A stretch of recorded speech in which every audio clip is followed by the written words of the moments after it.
Hey, what's up guys? Welcome back for another video and review into Huck's World, and today we're here to talk about the One UI update that hit the Gear 3, the Galaxy Watch, and the Gear Sport.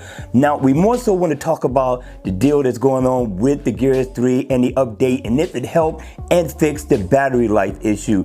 Now, I know a lot of you all are probably reluctant to download this update because you don't want no issues with this update on your smartwatch. Now, for me, I'm mainly going to talk about the issues with the Gear S3 and the update. Did it fix the battery life at all? Now, we got a lot of features and functions added to this watch as a result of the One UI, and a lot of it is nice. It changed the UI, it gave it a fresh look. Now, for me, I went ahead and I did a 24-hour testing, and I'm gonna have to tell you that the testing is great for the Gear S3. Now, I'm hearing one or two people are having issues now as a result of the One UI update. Now, me is totally different. I'm really excited. I started wearing my Gear 3 one more time, and I'm loving it. Now, I'm already at like 29% as we're doing this video right now, which means that this will take me through the rest of the day. Now, I took it off the hook at 6 o'clock yesterday, and now I got 29%. I'm really excited about this.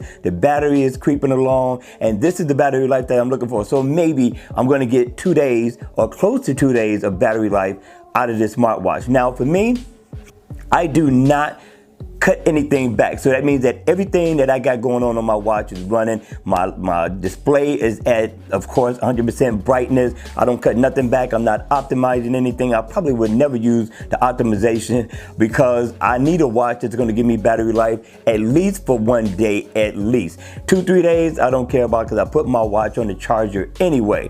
Now, for those of you all who are thinking about downloading, I say give it a try. If you're having issues with your Gear 3 and your battery life has been sucking, it may work. For me, it did, because I could not get past a whole day. I could take it off the hook at 6 o'clock in the morning, and about 5 o'clock in the afternoon, I'm already at like 5% battery life. So yes, this is a huge improvement from the One UI update. I suggest if you're having issues, right, give it a shot. And there are some people who have already updated it to the Galaxy Watch, and they're saying that they are enjoying it. So I haven't heard any issues yet. If anything comes about, I will keep you posted. I'll keep you updated. But for right now, I am very happy and ecstatic about the new and improved battery life on the Gear S3. All right, you all, that's gonna be it for the video. I hope you enjoyed it. I hope it was informative. And if it was, please make sure you hit the like button on the way out. And if you wanna see more videos like this, then by all means, make sure you subscribe to the channel. And I'll see you all again at the next video. Take care.